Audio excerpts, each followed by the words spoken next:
So, what's up, everybody? Stuck in the GX era here. After a 7 year hiatus, I finally, or even more, I finally decided to make another video. And it's quite fitting that my first video, quote unquote, coming back, is a hero deck profile.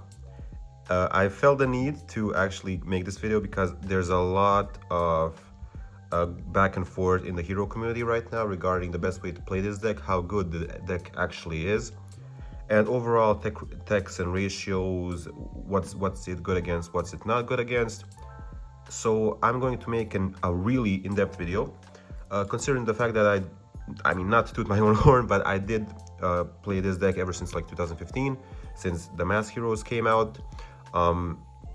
Had multiple tops with it, played with every generation of heroes. I missed the evil hero stuff. I think that was the worst, absolute worst period to be a hero player. But finally, with this new support, I think it's really nice to be back playing the deck. And today I was actually undefeated at my locals. Well, not quite undefeated because last round me and my friend were X0, so 4-0, and we lost into time. But apart from that, I really enjoyed the deck. I think it's really good right now. Not, of course, not a serious meta contender, but if you're good enough with the deck, if you know what you're doing, if you know what your opponent is doing, you can really bring out the best in this deck, especially with the new Mass Hero support, with certain techs and ratios. I think the deck is in a really good position right now, and it will only get better with the new support coming in the new Battles of Legend. I believe it's in July or August, don't quote me on that. But yeah, here's to hoping that we get Miracle Ejector as soon as possible. Yeah, so my opponents today were Cyber Dragon, Yubel, I believe Kultun, K9 something, I forget exactly, and Sky Striker. So yeah, not really the most meta opponents, but I did have fun with the deck. I did learn with the deck, but without further ado, enough of my yapping. 44 card main deck, and I'll get through all the ratios, why I play every card, why every card is important, and yeah, you'll get used to it. So, starting off with the double Stratos, yes, I know they're a mismatch. I know one's a QCR, one's a Platinum. The story behind it is through testing. Originally, the original plan was to only play the one Stratos because currently this is not your best normal summon in the deck, because Stratos by itself is not a one-card combo. But I did find myself in a lot of situations where I would have a hero lives and Stratos in hand, or two ways to get to Stratos, and thank God Stratos is now once per turn effect, so you can really use a second copy of it, and it doesn't hurt to have another Stratos. 3 isn't overkill, definitely, because you already have enough normal summons in the deck. But 2 is just right, so if you're in Europe, you want to sell me a QCR Stratos, preferably American version, hit me up. Then Shadow Mist, please Konami, give us a QCR. Or a Starlight, whatever. Yeah, Shadow Mist, my all-time favorite hero. 1 is enough, you don't need more, especially with the way you play it now, because before you used to only trigger Shadow Mist effect to get you a mass change, because that was the only way to get to mass change. But nowadays you play it as part of the combo, whether it's through fusing it with Neos or by dumping it with another hero to get her search effect to get your mass heroes, which are an amazing addition to the deck. And the last elemental hero, we have Neos. So this is the only E-hero package I play right now. I see people playing Liquid Soldier. Guys, I adore Liquid Soldier. It's one of my favorite hero cards of all time, but please do not play it right now. It will have a spot when Ejector comes out. As of now, no. Just, this is the only E-hero package you should play. This is the correct ratio. Now, on to the Destiny heroes. Once again, this is the only Destiny hero package you should play. 1 Denier, 3 Malicious. I do not want to see Plasma in the deck. If you're running, I'm sorry, I'm going to be harsh in this video. If you're running Plasma in heroes in this format, you're actually bad. You're actually doing yourself a disservice, because Plasma gets outed by so many cards. I did not even want to find a place in my side deck for it because you really do not need it. If magically I decide that Plasma is good in this format, I will update it. I will say sorry to the community, but for now, you really do not need Plasma. This is the only Destiny Hero package you need. Plus, with the new Mass Heroes, Destiny Fusion gets even better because you do not have to dump your Malicious and Denier. Now you can use any of these two plus the Furnace. So that is a really big plus.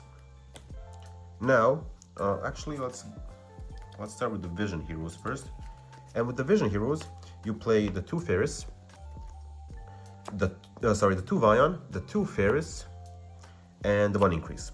Okay, so a bit of reasoning behind this, especially why the 2 Ferris and the 1 Increase, because you do not need to have Ferris Stratos or Ferris Malicious in order to play Yu-Gi-Oh! With this deck. The deck had gotten a lot better with the Mass Hero support and the new additions to the deck.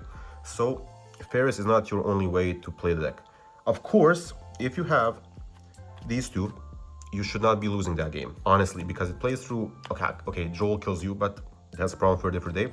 You play through Nib, you play through any Ash, your opponent cannot time an Ash well enough to stop you. You can even play pretty nice through a full Velos, only giving them 1 to 2 draws to your Dark Claw and Contrast Hero Chaos. But with that being said, this is enough considering the fact that you have Vion, which is the best starter actually right now. So this is your best starter, 1-card combo. You have Fusion Destiny, you have Hero Leaves, you have Stratos, you have blah blah blah blah blah. You get the idea. You want to cut the hero engine as much as humanly possible, and with Ejector coming out later in the year, you'll only need to play 1 of each, if not even cutting the entire package. But yeah, in my opinion, perfect ratio. I would actually even consider bumping Vion to 3, but as for now, this is the number of Vision Heroes I play, so 5. Yep. Then, yeah, the biggest takeaway that I had while playing this deck for like 2 months, I've changed the ratios so much here. So currently I play 1 Duskcrow and 2 Furnace. I played 3 Furnace, 2 Duskcrow, 1 and 1, 2 and 2, 3 and 3 even at one point.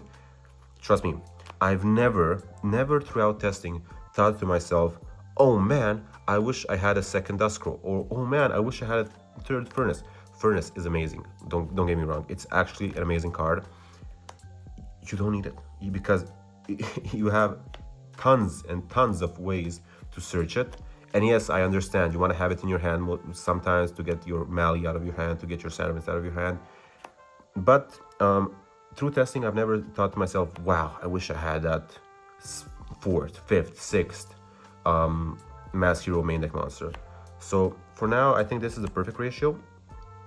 The only thing that might change is when Ejector comes out, but as for the current format, I believe this is the perfect ratio. I would be more than happy to elaborate in the comments, or if you contact me, why I think this is the perfect ratio. And yeah, the thing that I've seen a lot of players, including like Team Samurai and other Yu-Gi tubers that play heroes a lot, dismiss is the Sinister Necrom. And people opt to play the Adusta Gold with the evil hero, let's say Hero Lives. Why I think that's, in my opinion, that is not correct. Because in this deck you have a lot of ways to get cards out of your hand. With Furnace, with Ferris, with Droplet, which we do main, because Droplet has become an honorary hero card by itself. You have a lot of ways to get this out of your hand if you draw it. It's also, worst case scenario, you can just use it to poly with it.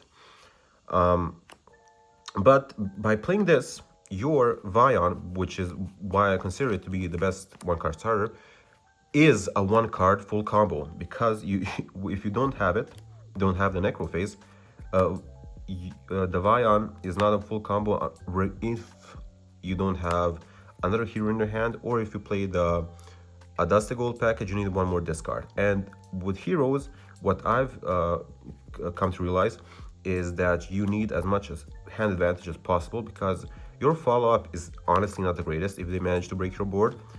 But through enough setup, and even if you open the malicious with Vion, you can just dump this and be secured through nib, through them breaking your board. So you have an amazing backup plan, or not even a backup plan, but just a recursion for next turn. In my opinion, this is the correct way to play the evil hero stuff. So not the spell and the Dusty Gold, but the Necrom.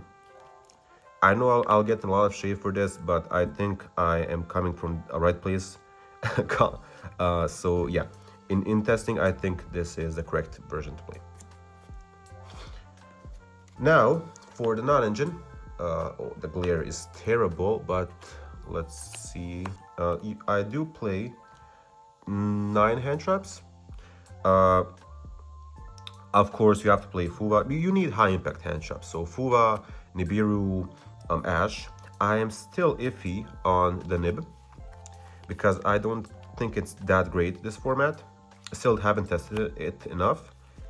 But if you really do need to make your opponent play a half board, because you do break half boards really easily, even if they don't if you play against Fiendsmiths and they don't have a high wave hiking Caesar, it's good enough. So that, yeah, because you have such small plays for non-engine, I think Nibiru is pretty good. And of course, the honorary hero card, ignore the comment, I cannot for the life of me find my ultra rare, third ultra, is the Droplet. Yeah, it's just an amazing card, especially the combo deck that you play. You can get rid of your hero lives, your mass change when you're playing against Draco Tail to avoid their spell negations. You can send your heroes from hand to graveyard. All around, really good card. I really like it in this deck, especially in this format, because you can stop a lot of stuff, and it plays around a lot of stuff as well. So for now, it's 12 non-engine. Well, technically 1 or 2 more because I do play Call By, and something else. But yeah, the 44 card main deck, 12 non-engine. I think it's mathematically correct. If you want, you can play 47. You can add like 3 Perulias in the main deck, but this is how I'm playing it for now. So for the spells, yeah, 3 hero lives, 3 fusion destiny. If you ever thought about cutting this, never play the deck again. I'm begging you, your hero is not for you, because this is honestly the best card in your deck. If this goes through, they don't ash it, you won the game.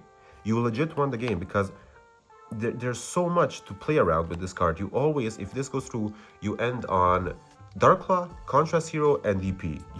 It's I'm not gonna say it's unbreakable, but it's an amazing board that you should not be losing to if this is your 1 card starter. And you have 4 more cards in deck to extend, to play, and to do whatever you want. Moving on, the double mass change. I respect the fact that people are playing a third one in the side. I'm not currently, but maybe I will change that in the future. But as far as now, the 2 mass change is perfectly fine for me.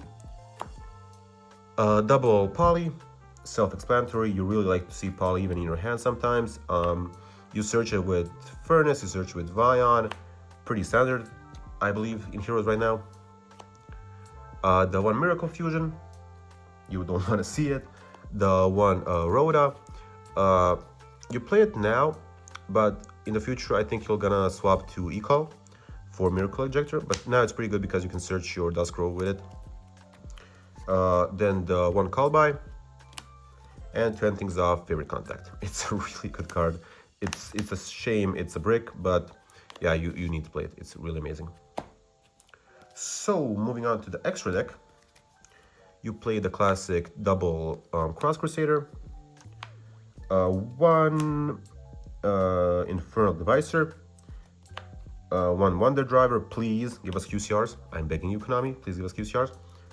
This is the standard lineup. I do not play the Link 3, I forgot his name, is Dread Decimator, I believe. But I'll get to my reasoning later on. As for the fusions, you play 1 DP, you play the double Dark Claw, the double Contrast, and you actually do need two of them because you go through them so quickly. Dark Claw as well. I'm seriously considering getting a third one just in case, because you do really like burn through them, especially when you set back your mass change with Infernal Advisor, or sorry, Wonder Driver. Then for the, like, let's say hero fusions or e-hero fusions, you have your Sunrise, your Neos, your Wingman, and the new guy, which is, he's actually really good. He's insanely good in certain situations. I think I underestimated it when I first started testing without him, and with him later on, but he's really good, especially if you know when to correctly play or summon him with Neo, so you can tag out, special summon the Stratos, search, gain additional advantage. So yeah, really good card. If you're in Europe, you have a collector's rare, please hit me up. Now, for the first time in forever, heroes have a flex spot, or two actually, in the main deck. I use these two. I have not summoned him once. Mostly because my opponents already scooped because they couldn't break my board. We almost never went to turn 3. And actually, I'm lying, I did summon him once. Is to avoid the Imperm on my Stratos. So basically, these two can be a Trinity, which I do have somewhere. I just can't find it, and a Dread Decimator. So these are the two flex spots you want. But in my opinion, I feel most comfortable with having him, just to avoid that Imperm on the Stratos, which is your only play sometimes. And this guy is really good because in theory it can win you a game just by itself, just by crashing into something or attacking, and then you can, or basically like attacking one monster or two, then crashing into something, special into summoning another hero, yada yada yada. You get the drift. So yeah, in my opinion, these are the two flex spots. Yeah. I'm gonna show you a quick side deck just so you know what heroes usually like side, but this is also up to personal preference. What's your locals plays? What do you expect for your region to play, and yada yada yada. But I did side in the double draw, triple Perulia today. The glare is awful. I do apologize. The 3 Bell. If you have Bells QCRs, please hit me up. Today I did play the 3 Evenlies. That's because I could not find the Cosmic Cyclones. Two are on their way, and I just didn't feel like playing only one.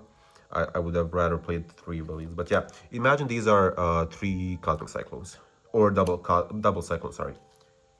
Then I did play the 3 Solemn Strike. I would cut out 1 for Judgment, and the last card, because it's heroes, you have to play a Floodgate. I did play Rivalry of Warlords. Yeah, you really could change the side deck around a lot. This is just what I decided to go with today.